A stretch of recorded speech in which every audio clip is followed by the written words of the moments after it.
Tenho apenas 14 anos e meus pais estão me forçando a fazer trabalhos forçados. Eu não quero fazer isso, quero ir para a escola e conseguir uma educação. Agora, eles estão me expulsando de casa porque me recusei a trabalhar na fazenda depois de desmaiar. Felizmente, meu tio tem algo a dizer sobre isso que me faz sentir melhor. Sou o garoto de 14 anos mais infeliz do mundo. Estou no interior do Arkansas, onde a maioria das pessoas são agricultores. As crianças são obrigadas a começar a trabalhar na fazenda desde cedo, e apenas alguns pais entendem a importância da educação e se preocupam em mandar seus filhos para a escola. Eu não tive a sorte de ter pais assim. Meu pai não tem terra própria, mas ele sempre compra produtos de diferentes agricultores e os vende no mercado. Tenho um irmão mais novo de 10 anos chamado Ada. Eu estava no primeiro ano do ensino médio quando fiz 14 anos. Embora eu não entendesse totalmente a importância da educação, sabia que queria ser algo mais do que um fazendeiro. Porém, meu pai frustrou minhas esperanças. Dias depois do meu aniversário de 14 anos, ele me chamou para o quarto dele e disse que havia chegado a hora de eu abandonar meus estudos. Ele disse que acordos foram feitos com um amigo que possuía uma grande extensão de terras agrícolas, e eu seria um dos trabalhadores contratados. Eu tinha 14 anos, era magro e não tinha o tipo de resistência física que meus colegas tinham. Não sabia se era porque meu irmão e eu não fomos devidamente alimentados pelos nossos pais. Senti-me mal com o acordo, mas não estava absolutamente em posição de expressar minha opinião ou desafiar meus pais. Foi assim que dei adeus à minha educação. Desmaiei na fazenda no meu primeiro dia de trabalho devido ao cansaço. Não consigo descrever completamente a comoção que aconteceu depois que fui ressuscitado. O próprio dono da fazenda me levou de volta para casa para meus pais. Ele contou aos meus pais o que aconteceu, mas eles estavam mais preocupados em fazer com que eu voltasse a trabalhar o mais rápido possível. Meu pai disse ao amigo para não se preocupar, pois eu retomaria o trabalho no dia seguinte, depois de ter descansado aquele dia. Eu fiquei magoado com os comentários de meu pai, mas a resposta do amigo foi reconfortante. Ele disse aos meus pais que não estava mais disposto a me deixar trabalhar em sua fazenda porque não achava que eu estava em condições. Meu pai tentou convencê-lo. Mas ele disse que não queria se envolver em nenhum tipo de problema. Ele saiu de casa e meus pais ficaram com raiva de mim pelos dias seguintes. Meu irmão mais novo assistiu com terror porque sabia que era o mesmo que o esperava em 4 anos, se não menos. Meu pai tentou arranjar outros trabalhos para mim, mas as notícias sobre como desmaiei na fazenda se espalharam pela comunidade. Foi muito difícil para ele convencer alguém a me contratar. Minha presença em casa começou a irritar meus pais. Eu nunca parecia fazer algo certo aos olhos deles. Eles reduziram a quantidade de comida que eu comia e ainda reclamavam que eu comia demais. Se algo estivesse fora do lugar, ninguém mais era responsabilizado, tudo recaía sobre mim. Era surpreendente que eles não reclamassem que eu estava consumindo muito oxigênio da atmosfera. Depois que meu pai falhou em conseguir outro emprego para mim, pensei que seria uma boa ideia voltar para a escola em vez de ficar em casa sem fazer nada. Então, me aproximei dos meus pais numa noite e fiz a sugestão, mas foi uma ideia terrível. Quando entrei no quarto dos meus pais, vi seus rostos contorcidos que indicavam seu desgosto pela minha presença. Disse a eles que precisava falar sobre algo muito importante. Meu pai pediu para eu me apressar com o que queria dizer, e comecei a explicar como sentia que ir para a escola seria a melhor maneira de usar meu tempo. Porque não podia simplesmente ficar preguiçosamente em casa sem fazer nada, minha mãe se levantou da cama e passou por mim como se fosse usar o banheiro. Enquanto eu continuava a falar, ouvi imediatamente um grande estrondo e vi estrelas. Minha mãe me deu um tapa forte por trás e eu cambaleei um pouco. Ela ameaçou me castigar se eu não fechasse a boca, dizendo que sou fraco demais para trabalhar e fraco demais para contribuir com a família. Mas quando se tratava da escola, minha determinação estava acima de tudo. Ela se virou para meu pai e afirmou que sua suspeita o tempo todo estava correta. Minha mãe disse a meu pai que eu tinha inventado o drama do desmaio apenas para garantir que nunca fosse mandado de volta para a fazenda para trabalhar. Meu pai então me deu um ultimato para sair todos os dias e encontrar alguém disposto a me contratar para trabalhar. Caso contrário, ele me expulsaria de casa. Depois de uma semana sem sucesso, meu pai cumpriu sua promessa e me expulsou de casa. Inicialmente, eles me ignoraram quando eu disse que não conseguia encontrar trabalho, mas eu nunca soube que eles já estavam planejando minha saída. Fiquei surpreso quando vi o CPS em nossa casa, Serviço de Proteção à Criança, equivalente ao Conselho Tutelar. Eu não queria que eles me levassem para um lar adotivo ou um orfanato. Os serviços de proteção à criança estavam em nossa casa, e eu não tinha certeza se o que meus pais alegavam era verdade ou se era apenas um caso de pais irresponsáveis tentando fugir de suas responsabilidades. Eu ouvi meus pais falando sobre como os negócios estavam indo mal e como estava sendo difícil alimentar a mim e ao meu irmão mais novo. Eles disseram que, naquele momento, só podiam cuidar de um de nós. Depois que os agentes do CPS ouviram isso, notaram que, antes de me mandar para um lar adotivo ou orfanato, precisariam verificar se havia algum parente vivo dos meus pais que estivesse disposto a me acolher. Só depois disso eles resolveriam outras opções, como orfanato ou adoção. Meu pai disse imediatamente que o único parente vivo que ele tinha era seu irmão, o tio Paulo, que morava na cidade. Eles não o viam há muito tempo, então ele não tinha certeza se o tio Paulo seria capaz de me acolher. Meu pai alegou que o tio Paulo estava enfrentando dificuldades a última vez que ouviu falar dele, e você sabe quanto tempo se passou? 7 anos. Sim, 7 anos. Meu pai não teve contato com o único parente vivo que ele tem há 7 anos e estava usando informações antigas para concluir qual seria o resultado se o CPS o abordasse e perguntasse se ele poderia me acolher. Na verdade, há uma grande possibilidade de que o tio Paulo possa estar financeiramente capaz de me acolher. Mas eu não tenho certeza se ele estaria disposto, e isso é algo que meus pais sabem muito bem. O tio Paulo morou conosco anos atrás, quando ele fez faculdade, contra o conselho do meu pai, que até hoje ainda vê os estudos como uma perda de tempo e recursos. Eu me lembro vividamente de várias vezes em que meu pai quase brigou com ele porque sentia que o tio Paulo estava apenas usando a educação como uma desculpa para ser preguiçoso e não se juntar a ele na fazenda. Bem, o tio Paulo se formou na faculdade e teria feito mestrado, mas não havia dinheiro, então ele decidiu que era hora de conseguir um emprego. Ele fez o seu melhor, mas não teve sorte e meu pai começou a ficar irritado. Chegou a um ponto em que meu pai não conseguia mais reprimir sua raiva, então ele chamou o tio Paulo um dia e pediu que saísse de casa porque não podia continuar alimentando-o. O tio Paulo tentou explicar ao meu pai que estava fazendo o seu melhor para conseguir um trabalho. Mas meu pai colocou a culpa da situação no tio Paulo, acusando-o de desperdiçar seu tempo e poucos recursos na escola.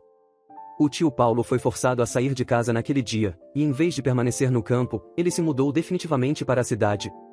Agora, aqui está a minha pergunta: se você fosse o tio Paulo e tivesse conseguido ganhar dinheiro, estaria disposto a acolher o filho do seu irmão que o expulsou de casa e nunca ligou para saber como você estava todos esses anos? O CPS prometeu que entraria em contato com meu tio para ver qual seria a resposta dele. Sinto-me desconfortável porque acredito que meu tio não gostaria de me acolher e eu poderia acabar em um lar adotivo. Acho que descobrirei meu destino em apenas alguns dias. Já se passaram 5 anos e agora já estou com 19 anos, e já sou um adulto crescido. Desde que prometi que ia manter vocês atualizados. Peço muitas desculpas, acabei me ocupando com a minha vida. O CPS voltou aos meus pais e informou que meu tio decidiu me acolher.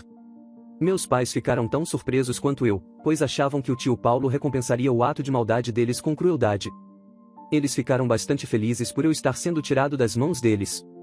Enquanto esperávamos o dia da consulta, quando eu seria tirado de casa para viver com meu tio, meus pais repetidamente me disseram que, por ter decidido trilhar o caminho do tio Paulo, eu acabaria como ele. As palavras dos meus pais nunca tiveram um impacto tão negativo sobre mim quanto no dia em que fui para a casa do tio Paulo. Lembro-me do dia em que fui levado pelo CPS. A única pessoa que estava emocionada com a minha partida foi meu irmão mais novo, Ada.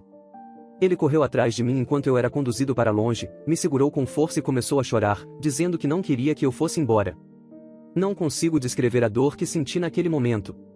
Imediatamente, ao ver meu irmão chorar, meus pais não gritaram com meu irmão por tentar atrasar minha partida, pois o CPS perceberia que tipo de pais eles eram.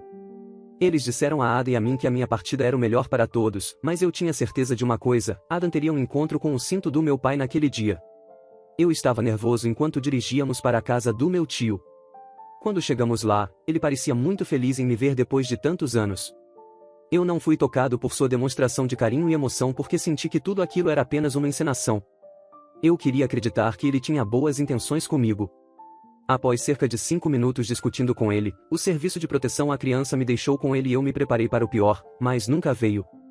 O tio Paulo exclamou que eu estava magro como um graveto e depois me mostrou meu quarto. Rapidamente, ele começou a preparar algo para eu comer.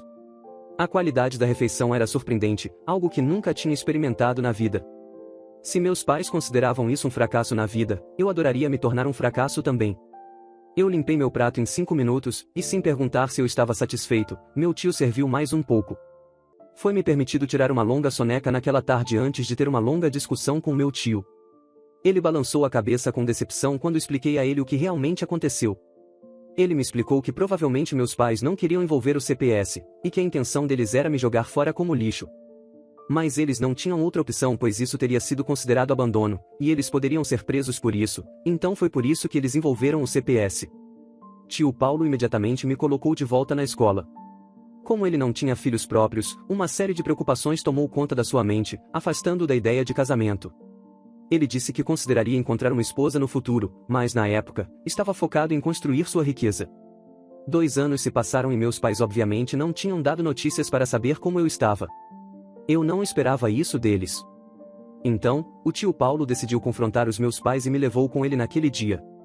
O carro dele quebrou, então pegamos um táxi e chegamos na casa dos meus pais. Todos estavam lá, meus pais e Ada.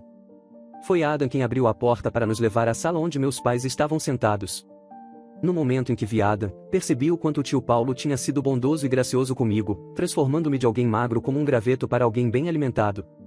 Mas isso não foi o mesmo para o meu irmão Ada.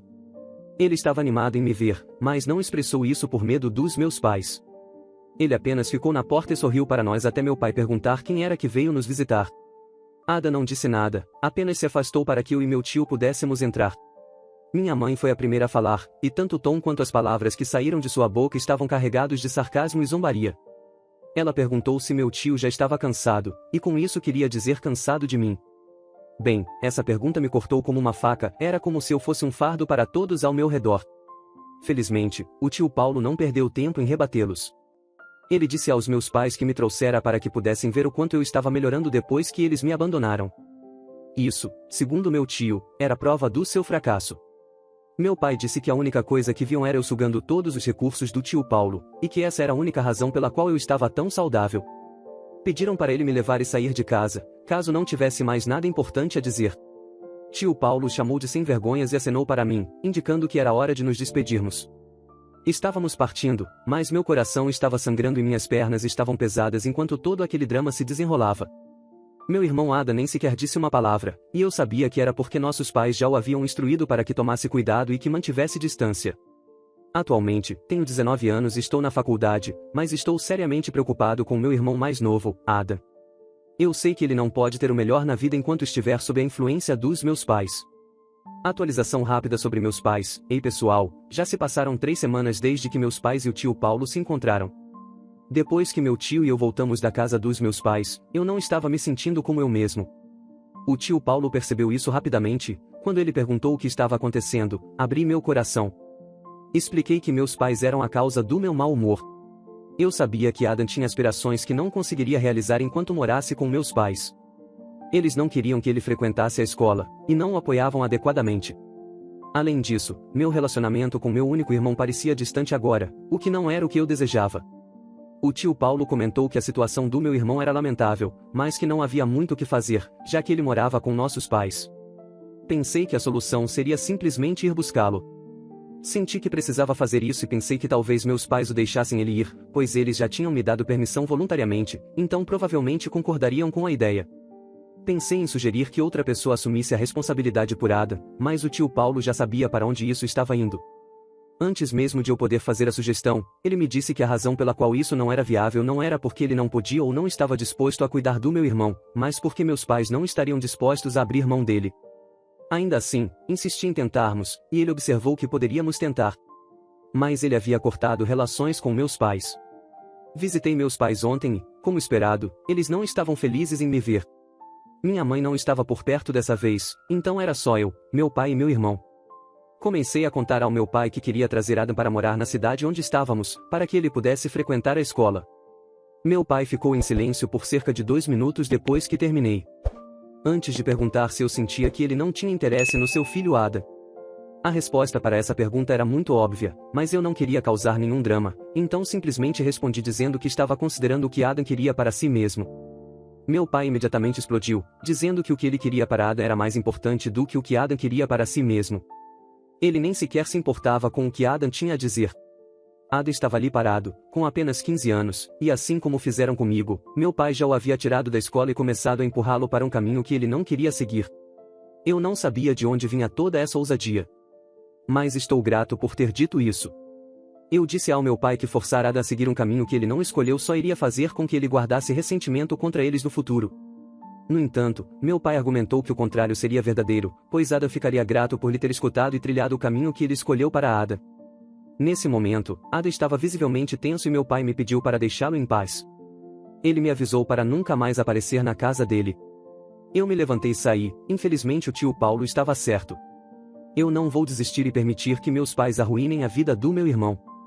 Adam tem 15 anos, o que significa que em 3 anos ele terá atingido a maioridade legal, quando poderá tomar decisões por si mesmo.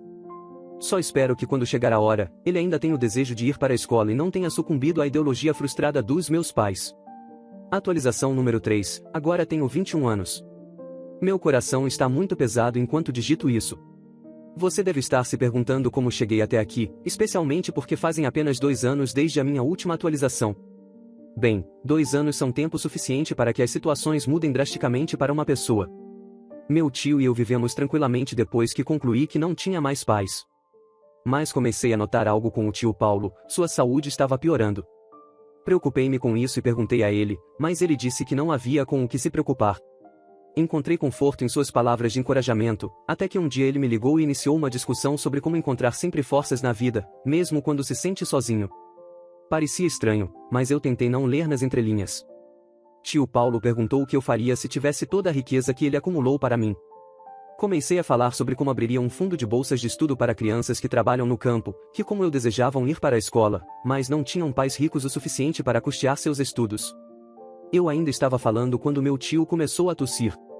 Eu me preocupei com ele, e corri imediatamente para pegar um copo d'água. No momento em que voltei com o copo d'água, a tosse persistiu. Enquanto ele estendia a mão para pegar o copo, percebi que estava coberta de sangue. Era mais sério do que eu havia imaginado. Como a situação parecia fora de controle, encorajei meu tio a irmos imediatamente para o hospital, mas ele estava bastante calmo sobre tudo isso. Foi então que ele me revelou que tinha câncer de pulmão em estágio avançado. Segundo ele, já havia passado por vários tratamentos antes, mas a situação havia piorado. Senti-me muito mal. Mas o golpe maior veio quando ele me disse que os médicos haviam dado a ele apenas alguns meses de vida. Eu não sabia o que fazer. Eu faria qualquer coisa que fosse exigida de mim para salvar a vida do meu tio. Não suportava a ideia de perdê-lo, então comecei a sugerir que ele tentasse outros centros médicos conhecidos ao redor do mundo. No entanto, ele me disse que já havia explorado várias opções. E todos eles tinham o mesmo diagnóstico. Perguntei ao meu tio por que ele não havia comentado nada comigo e então ele me disse que não queria me preocupar. Ele sabia o quanto eu já estava lidando com meus próprios problemas e não queria ser um fardo adicional. Ele preferiu enfrentar essa batalha sozinho, esperando que de alguma forma pudesse proteger aqueles que amava da dor que estava sentindo. A revelação me abalou profundamente. Senti uma mistura de tristeza, raiva e impotência. Mas acima de tudo, senti a necessidade de estar ao lado dele, de apoiá-lo de qualquer maneira que pudesse. Então, prometi a mim mesmo que passaria o máximo de tempo possível com ele, criando memórias e aproveitando cada momento. Desde então, vivi atormentado todos os dias, porque cada dia era um lembrete da doença que limitava o tempo que eu tinha para passar com alguém que significava o mundo para mim. Informei ao tio Paulo sobre meu desejo de ligar para meus pais e avisá-los sobre o que estava acontecendo. Mas ele me pediu para não fazer isso. Disse que eles o haviam abandonado durante toda a vida e que, portanto, não precisava deles agora que sua vida estava chegando ao fim. O tio Paulo então me informou que eu seria o único herdeiro de tudo. Eu pensava que era apenas a bela casa que ele construiu com uma modesta quantia em sua conta, mas estava completamente enganado. O tio Paulo disse que valia $500.000 e tudo seria meu. Foi o que aconteceu. Eu não me importei em desobedecer ao desejo do meu tio, liguei para meus pais. Eu sabia como as coisas estavam difíceis entre nós, mas estava disposto a ignorar a dor que meus pais me causaram ao longo dos anos para que meu pai pudesse se reconciliar com seu único irmão, que estava prestes a morrer. Meu pai não atendeu, então liguei para minha mãe. Ela atendeu e ouviu minha voz claramente. Ela resmungou e passou o telefone para meu pai. Ele respondeu com um sim, o que significava que eu tinha alguns segundos para explicar o motivo da ligação. Eu disse a ele que o tio Paulo estava gravemente doente e internado no hospital. Eu ainda estava falando, prestes a chegar ao ponto em que o tio Paulo tinha apenas algumas semanas de vida, quando meu pai explodiu de raiva ao telefone. Ele disse que, após tudo o que meu tio fez com ele, eu estava agora ligando para pedir dinheiro para tratamento, o que não era a parte dolorosa. A parte dolorosa foi quando meu pai disse que mesmo que tanto o tio Paulo quanto eu estivéssemos morrendo, não receberíamos um centavo do seu dinheiro suado, então encerrei a ligação. Esse homem era sem coração e cruel. Eu não teria ficado tão irritado se tivesse escutado o tio Paulo e não entrado em contato com meu pai. O tio Paulo faleceu esta semana e apesar de termos conversado muito sobre ser forte quando ele partisse, simplesmente não tem como estar preparado para isso. Sua partida deixou um vazio profundo em minha vida. Ele não era apenas um tio, mas um grande amigo próximo. Eu o via como um pai. Suas palavras de sabedoria e seu apoio incondicional foram uma luz constante em momentos difíceis. Agora, sem ele, sinto-me perdido. A dor da sua ausência é imensa, e a realidade de que não poderei mais ouvir sua voz tranquilizadora é difícil de aceitar. Ainda assim, tento me consolar com as lembranças dos momentos preciosos que compartilhamos e com o impacto positivo que ele teve em minha vida. Como contei a vocês, desobedeci o último desejo do meu tio de não informar meus pais sobre sua doença.